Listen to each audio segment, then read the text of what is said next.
دې صورت مبارک 22 نومونه دي. دا صورت په ټول قرآن کریم کې محترم صورت دی او د دې صورت یو نوم ام القرآن دی، ځکه دا د قرآن کریم مور یعنی اصل ده، ځکه د قرآن کریم ټوله خلاصه دا په سوره فاتحه په دې صورت کې بیان شوې ده.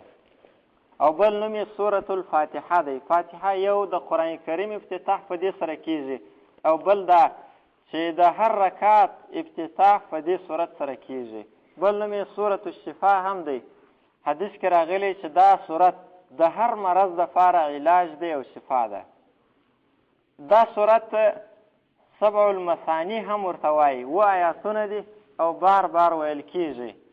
د دې صورت فضایل ډېر زیات راغلی دي. یو حدیث کې دا راغلی دی چې دا داسې صورت دی چې د دې صورت په شان صورت نه په تورات کې و، نه په انجیل کې، نه په زبور کې او نه په قرآن کریم کې د دې صورت په رقم بل صورت شته. د دې صورت دعوه دا ده چې د الله دپاره د صفاتو ثابتول دی چې د صفتونو لایق صرف الله دی. دا د دې صورت دعوه ده او دا صورت په مکه مکرمه کې تر هجرت مخته نازل شوی دی او اولنی صورت په قرآن کریم کې دا صورت دی چې مکمل نازل شوی دی. اول صورت چې مکمل په یو وار نازل شوی دی هغه دغه صورت مبارک دی. الحمدلله رب العالمین. ټول صفتونه خاص دغه الله دپاره دی، رب العالمین چې رب د ټولو مخلوقاتو دی. ټول صفتونه ځکه د الله دپاره دی چې بندگان که څه صفات لري د دې دا صفات هم اصل کې د الله دي. که بندگان کم نعمتونه مالونه او کمالات لري دا کمالات هم الله ورکړي دي، نو اصل کې د صفاتو خاوند صرف الله دی. یا داسې محققین مفسرین دا معنا کوي چې الحمدلله ټول صفتونه د خدایي لله خاص الله دپاره دي. بندگان خو صفات لري خو لیکن د خدایي صفات هغه نه لري. د خدایي صفات صرف د الله پاک دپاره خاص دي. رب العالمین چې رب دی د ټولو مخلوقاتو. عالمین جمع د عالم ده، د عالم ده. عالمین ټول موجودات د الله سما سوا دې ته عالمین وایي، عالم ورته وایي. عالمین عالم ته ځکه عالم وایي چې د الله پاک پر وجود باندې دا یو دلیل او نشانه ده. ټول صفتونه خاص دغه الله دپاره دي. رب العالمین چې رب دی د ټولو مخلوقاتو. الرحمن الرحیم. الرحمن چې عام مهربانه دی، الرحیم چې خاص مهربانه او پوره رحم والا دی. مخکې بسم الله کې هم الرحمن الرحیم راغلی دی. دلته بیا الته د الرحمن الرحیم د ذکر کېدلو جلا مقصد دی او دلته جلا. الته مقصد دا دی چې د الله سموږ د الله په نوم سره شروع کوو او د الله په نوم سره برکت حاصلو یا مدد ځینې غواړو. ولې ځینې غواړو؟ دلیل یې دا دی چې الله پاک رحمان هم دی، عام رحمت والا هم دی، رحیم هم دی، خاص رحمتونه والا هم دی. نو الته د هغه دپاره دلیل و. په دې ځای کې الرحمن الرحیم د دې مقصد دپاره وړل شوی دی چې صفتونه خاص د الله دپاره ثابت دي. ولې؟ ځکه چې الله رحمان او رحیم دی. مالک یوم الدین چې اختیارمند دی د ورځې د جزا او د بدلې. الله پاک هسې په دنیا کې هم اختیارمند او باچا الله دی، متصرف الله دی، خو لیکن په دنیا کې انسانان هم مجازي تصرفات او اختیارات لري. نو الله پاک دلته د قیامت ورځ یاد کړه چې د قیامت په ورځ هغه مجازي تصرف هم د انسان نسته. مالک یوم الدین چې اختیارمند دی د ورځې د جزا او د بدلې. دلته په اول آیت کې الله پاک د الحمد دپاره دلیل دا پیش کړی دی چې حمد ولې د الله دپاره خاص دی چې هغه رب د عالمینو دی.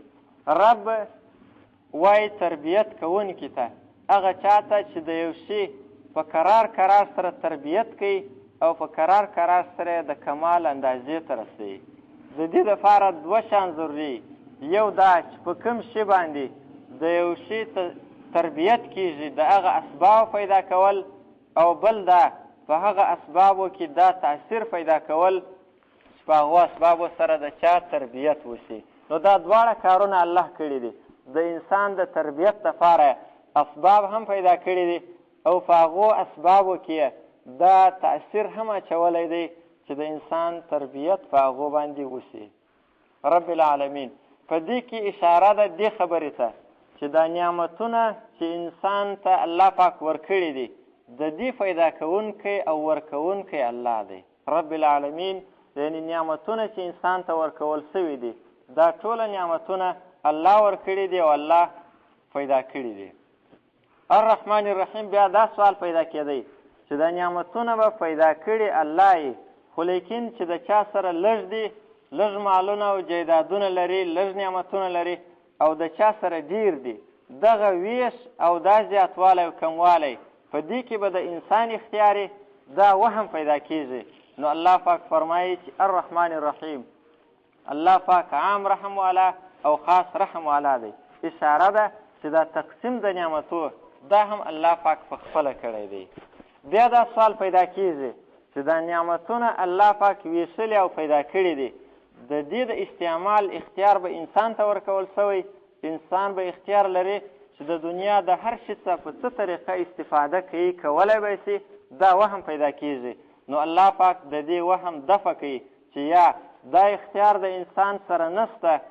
مالک یوم الدین الله پاک د قیامت د ورځې مالک دی، یعنی دا اختیار د استعمال انسان خپله نه لري. انسان به د الله پاک د احکامو پابنده اوسي، ځکه چې الله د قیامت د ورځې مالک او اختیارمند دی. که غلط استعمال وکړي د دې نعمتونو نو الله پاک به بیا سزا ورکوي. نو دې خبرې ته اشاره سوه چې د استعمال کې د انسان خپل اختیار نسته، د الله پاک د اختیار مطابق به چلیږي. یو خو دا خبرې ځینې معلومې سولې. بل دا معلومیږي د دې آیتونو څخه چې په انسان باندې درې قسمه زمانې او درې قسمه حالات راځي. یو هغه زمانه ده چې ماضي زمانه ده، تېره سوې زمانه ده، او بل هغه زمانه چې زمانه حال ده، اوس روانه زمانه، او بل زمانه استقبال ده چې راتلونکې زمانه. دا درې زمانې او درې حالات په انسان راځي. نو الله پاک په دې آیتونو کې اشاره وکړله چې په دې درو سره زمانو او په درو سره حالاتو کې انسان الله ته محتاج دی او الله ته د ده ضرورت ده. اول ته زمانه ماضي ته په الحمدلله کې اشاره وسوله چې انسان موجود نه و، الله پاک پیدا کوي او انعامات او احسانات ورباندې وکړل، نو دا کار الله وکړي. الحمدلله ټول صفتونه خاص د الله دپاره دی چې انسان یې پیدا کړي. دا زمانه ماضي ته اشاره سوله. او الرحمن الرحیم کې زمانه حال ته په رب العالمین کې او الرحمن الرحیم کې په دې کې اشاره ده زمانه حال ته چې انسان پیدا سو، تر دې وروسته تربیت ته ضرورت لري. په دې تربیت کې هم الله ته محتاج دی او دا تربیت یې هم الله پاک کوي. دا خو د زمانه حال خبره سوه. او په الرحمن الرحیم کې دې ته اشاره ده چې د آینده دپاره هم دی په زمانه استقبال کې هم د الله پاک رحم او مهربانۍ ته ضرورت لري. ایاک نعبد و ایاک نستعین. مخکې صفات بیان سول الله پاک چې رب هم دی، رحمان و رحیم هم دی، او د قیامت اختیار هم د الله سره دی. نو اوس د دې صفاتو نتیجه راباسي. نتیجه به دا د عقل تقاضا دا ده چې دا صفات ټول د الله دی، نو باید چې انسان د الله پاک عبادت وکړي او د الله پاک څخه کومک وغواړي. ایاک نعبدو، خاص موږ تا لره عبادت کوو، و ایاک او خاص تا څخه نستعین، موږ کومک غواړو. دا فصل کې داسې راځي نعبدو که، ایاک مفعول به دی مخکې سوی دی، او په ایاک نستعین کې هم مفعول به دی، نستعینو کو فصل کې خو مخکې سوی دی. ځکه دا مشهوره قاعده ده تقدیم ما حقه التأخیر یفید الحصر. کوم شی چې وروسته ذکر کیږي هغه مخکې راوړل دا د حصر فایده ورکوي. یعنې مطلب یې دا سو ایاک نعبد، اوس دا معنا چې خاص ستا عبادت کوو. مخکې خو نعبد که چې ستا عبادت کوو، ایاک مو چې مخکې کوي نو د خاصوالي معنا او د حصر معنا یې ورکړله. ایاک نعبد، خاص موږ ستا عبادت کوو. عبادت وایي کامل عاجزۍ ته سره د اطاعته چې د الله پاک سړی خبرم ومني او الله پاک ته عاجزي هم پوره عاجزي وکړي، دې ته عبادت وایي. نو عبادت صرف موږ یا الله ستا کوو. و ایاک نستعین، او خاص یا الله ستا څخه موږ مدد او کومک غواړو، د بل چا څخه نه غواړو. ایاک نعبد و ایاک نستعین، ځکه و ایاک نستعین ورسره ووایه چې ایاک نعبد ویل چې یا الله موږ ستا عبادت کوو.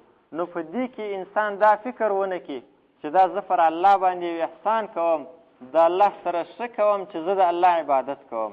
نو د دې وهم د ختمولو دپاره دا وفرمیل و ایاک نستعین چې یا الله موږ خاص تا څه کومک غواړو، یعنې دا عبادت به هم یا الله ستا په کومک سره کېږي، ستا د کومکه ما سوا دا عبادت هم موږ نسو کولی.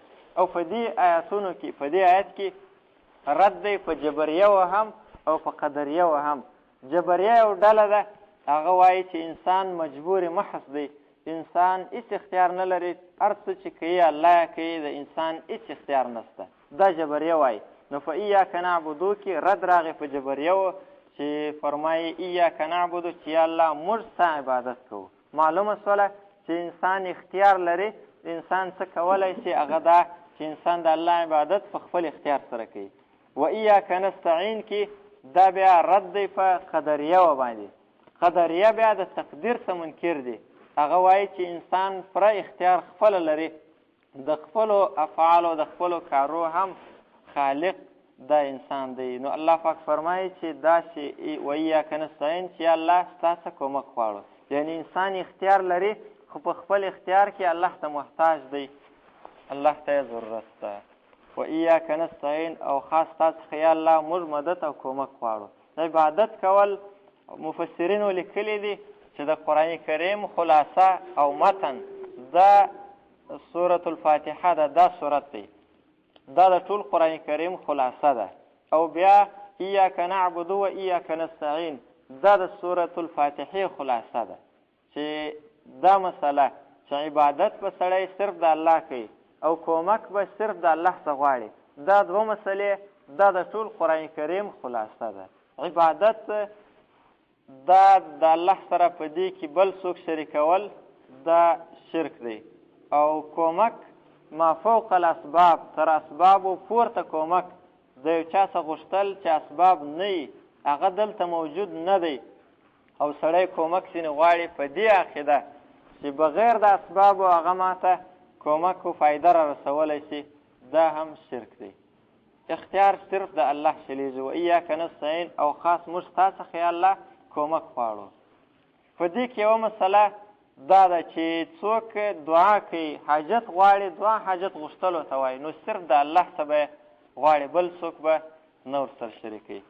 پیغمبران او اولیاء نیکان خلک داسې ویلی سړی په دعا کې چې یا الله د دې نیکانو په خاطر د دوی په روی دا حاجت معاف راکړه، دا وسیله دا روا ده. و ایاک نستعین اختیار دا صرف د الله چلیږي. یو مسله د کرامت او د معجزې ده، معجزه او کرامت چې د پیغمبر او ولی په لاس ښکاره کېږي دا هم اختیار د الله یې. په قرآن کریم کې په ډېرو آیاتو کې الله پاک فرمایلی دی چې وما کان لرسول ان یأتي بآیة الا باذن الله. یو رسول دا اختیار نه لري چې د الله پاک د حکم ما سوا په خپل اختیار سره معجزه راوړي. دارنګه نبی علیه السلام یو واره یو موټی خاورې راواخیستلې او د کافرانو د لښکرو خواته یې ور وپاشلې، هغه خاورې د ټولو کافرانو په سترګو کې ولوېدلې. نو الله پاک آیاتونه نازل کړل وما رمیت اذ رمیت ولکن الله رما. کله چې تا دا ویشتل وکړل دا تا نه دي کړي، دا الله پاک ویشتل وکړل، یعنې دغه خاورې الله پاک ور ورسولې. دا د نبی علیه السلام معجزه وه، خو معجزه د الله په اختیار کې صرف د پیغمبر او ولی په لاس ښکاره کېږي. د دې داسې مثال دی لکه یو ګروپ ته چې سړی ګوري، ګروپ چې برق کې دا ګروپ لګېږي، رڼا د ګروپ د خوا څخه ښکاره کېږي، یا فکه چې ولګوي هوا د فکې د خوا څخه راځي، خو لیکن په دې هر څوک پوهېږي چې دا رڼا د ګروپ خپله نه ده. که چیرې برق بند شي دا ګروپ بیا رڼا نشي کولی، که برق چیرې بند کړي فکه بیا هوا نه کوي. دارنګه دا ولی او پیغمبر دا هم داسې حیثیت لري. اصل کار معجزه او کرامت دا د الله دی، د الله په اختیار سره کله چې الله وغواړي صرف ښکاره کېږي د پیغمبر او ولی په لاس سره. و ایاک نستعین او خاص موږ ستا څخه یا الله کومک غواړو. اهدنا موږ ته لارښوونه وکړه، راوښیه موږ ته الصراط المستقیم برابره لار. برابره لار یا الله موږ ته راوښیه. هدایت مختلفې معناوې راځي. مشهوره معنا دا ده د خیر د لارې ورښول. دلته اصل کې معنا دا ده. هدایت کله کله د استقامت او توفیق معنا سره هم راځي چې الله موږ کلک وساتي په دې برابره لار باندې. اهدنا لارښوونه وکړي موږ ته الصراط المستقیم و برابرې لارې ته چې هغه د قرآن کریم لاره ده او د الله او د الله د رسول لاره ده. صراط الذین لار دا کسانو. اوس دا په دې آیتو کې الله پاک بندګانو ته د دعا تعلیم ورکوي چې تاسې دعا غواړئ نو دغه دعا وغواړئ ځکه دا دعا تر هرې دعا مهمه او فایدهمنه ده. حدیث کې هم راغلی دی. حدیث کې راځي، حدیث قدسی دی چې الله پاک فرمایي قسمت الصلاة بیني و بین عبدي، چې ما دا لمونځ خپل او د بنده په مابینځ کې تقسیم کړی دی. فاذا قال العبد الحمد لله رب العالمین، چې کله دا آیاتونه سړی ووایي نو الله پاک وایي حمدني ربي، الله پاک زما حمد وایه. کله چې الرحمن الرحیم وایي نو بیا الله پاک وایي چې اثنا علی عبدي، بنده زما تعریف وکړي. او کله چې دا وایي ایاک نعبد و ایاک نستعین نو الله پاک فرمایي هذا بیني و بین عبدي نصفین، چې دا زما او زما د بنده په مابینځ کې دوه حصې دی. یعنې عبادت بنده زما دپاره کوي او کومک دی د ځان دپاره غواړي. او بیا الله فرمایي ولعبدي ما سأل، بنده ته به زه هغه څه ورکوم د کوم شي چې دی غوښتنه کوي. دی د هدایت دعا کوي نو الله فرمایي چې دغه دعاګانې به یې زه قبلومه. اهدنا لارښوونه وکړي موږ ته الصراط المستقیم و هغه برابرې لارې ته. اوس د برابرې لارې دعوه کوونکي خو ډېر دي. هر څوک وایي چې زه په برابره لار روان یم. هر دین والا د هرې طریقې والا ځان په حقه بولي. کل حزب بما لدیهم فرحون، ځکه که ځان په حقه څوک ونه بولي خو هغه طریقه دستي پرېږدي نو دعوهګیر یې ډېر دي. نو الله پاک اوس د دې برابرې لارې نشانه بیانوي چې څنګه به یې پېژنئ. دعوه خو هر څوک لري، نشانه یې دا ده صراط الذین، لار د هغه کسانو انعمت علیهم چې تا احسان کړی دی پر دوی باندې، تا پر هغو کسانو انعام و احسان کړی دی، د هغو لار یا الله راوښیه. هغه په 9 آیات سوره نساء کې راغلی دی چې هغه انعمت علیهم، هغه کسان چې الله پاک انعام ورباندې کړی دی هغه څوک دي؟ 9 نمبر آیات سوره نساء کې الله پاک بیان کړی دی.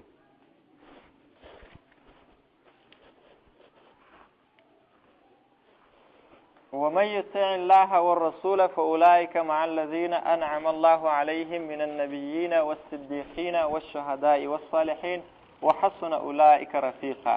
څوک چې د الله او د الله د رسول اطاعت وکړي نو دا به د هغه کسانو سره په قیامت کې انعم الله علیهم چې الله پاک احسان کړی دی پر هغو باندې، من النبیین د پیغمبرانو څخه چې اوله درجه خلک دي، والصدیقین د صدیقینو خلکو څخه چې هغه رښتیني مخلص مؤمنان دي چې تر پیغمبرانو وروسته یې غټه درجه ده. د هغو سره به والشهدا، د شهیدانو سره هغه کسان چې د الله پر دین باندې خپل سرونه قربان کړي، والصالحین او د نیکانو کسانو سره د دوی سره ملګري. نو انعمت علیهم هغه څوک دي په دې آیت کې دا بیان شوي دي، د پیغمبرانو لار، د صدیقینو لار او د شهیدانو لار او د صالحینو او نیکانو لار. یا الله دغه لار موږ ته راوښیه. انعمت علیهم چې تا احسان کړی دی پر دوی باندې، غیر المغضوب علیهم ولا الضالین،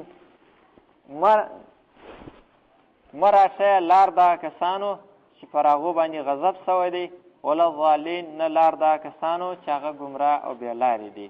په دې کې الله پاک هغه سلبي طرف یې هم بیانوي چې صراط مستقیم دواړه طرفه یې بیان کړل. یو دا چې د انعمت علیهم لار ده او د هغو لار د هغه چا لار مه راشئ چې پر هغو غضب سوی دی یا ګمراه دي.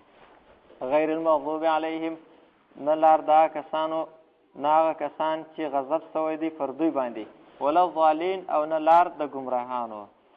مغضوب هغه چاته وایي چاته چې د حق لاره معلومه سي، حق لاره صحیح دین ورته معلوم سو او بیا هم د نفس خواهشات کوي یا د ضد د وجې حق ورته معلوم دی لیکن حق نه مني او په حق باندې عمل نه کوي دا هغه څوک دي چې پر هغو غضب سوی دی دا ضدیان خلک دي او ضالین هغه څوک دي چې هغو تحقیق نه دی کړی صحیح لاره ورته معلومه نه ده صحیح لاره یې معلومه کړې نه ده او په غلطه لار باندې د جهالت او د ناپوهۍ د وجې روان دي نو په دې کې دا وفرمیل چې د دې دواړو ډلو لار موږ ته مه راشئ چې دا یوه ډله چې هغه ضدیان خلک دي د تفریط لاره ده او د جهالت والا لاره د افراط لاره ده یعنی یا الله موږ ته د اعتدال لار راوښیه چې نه افراط او نه تفریط داسې لار موږ ته نه زیاتوالی پکښې نه کموالی داسې لار راوښیه او مغضوب علیهم مشهوره تفسیر دا دی چې دا یهودیان دي او ضالین نصارا دي اصل کې د قرآن کریم دا آیاتونه عام دي دا صفت په یهودو کې و چې حق ورته معلوم به او بیا به یې نه منئ او نصاراو د جهالت د وجې حق نه منئ خو دلته آیاتونه عام دي یهودیان هم مراد دي نصارا هم مراد دي نور خلک هم مراد دي چې که په غلط طریقه روان یا د جهالت یا د ضد د وجې غیر المغضوب علیهم نه لار دا کسانو چې غضب سوی پر دوی باندې ولا ضالین نه لار د ګمراهانو حدیث کې راځي چې جبرائیل علیه السلام نبی علیه السلام ته وفرمیل چې کله دې دا ویل نو امین وایه امین معنا دا چې استجب دعاءنا یا الله زموږ دعا قبوله کړه او په لمانځه کې هم راځي په لمانځه کې هم ویل کېږي حدیث کې دی اذا قال الامام غیر المغضوب علیهم ولا الضالین فقولوا امین کله چې امام غیر المغضوب علیهم ولا الضالین ویل نو تاسې امین وایاست فانه من وافق تأمینه تأمین الملائکه غفر له ما تقدم من ذنبه ځکه د چا امین چې د ملایکو د امین سره برابر سو هغه هم په دې وخت کې امین وایي نو ده ته به الله پاک مخکینۍ ګناوې ورمات بیا ورته ګورئ بسم الله الرحمن الرحیم په نوم د هغه الله چې هغه عام مهربانه دی او خاص مهربانه دی کومک غواړو په ټولو حاجتو او حالتو کې الحمدلله ټول صفتونه د خدایتوب خاص د الله دپاره دي رب العالمین چې فعلونکی او تربیت کوونکی دی د ټولو مخلوقاتو الرحمن چې عام مهربانه دی په دنیا کې الرحیم خاص رحم والا دی مالک یوم الدین اختیارمند دی د ورځې د جزا او د قیامت ایاک نعبدو خاص تا لره یا الله موږ عبادت کوو و ایاک نستعین او خاص تا څخه یا الله موږ مدد غواړو اهدنا راوښیه موږ ته او کلک یې موږ الصراط المستقیم پر برابره لار باندې صراط الذین لار دغه کسانو انعمت علیهم چې تا احسان کړی دی پر دوی باندې غیر المغضوب علیهم نه لار دغه کسانو چې غضب سوی دی پر دوی باندې ولا الضالین او نه لار دغه کسانو چې هغه ګمراهان دي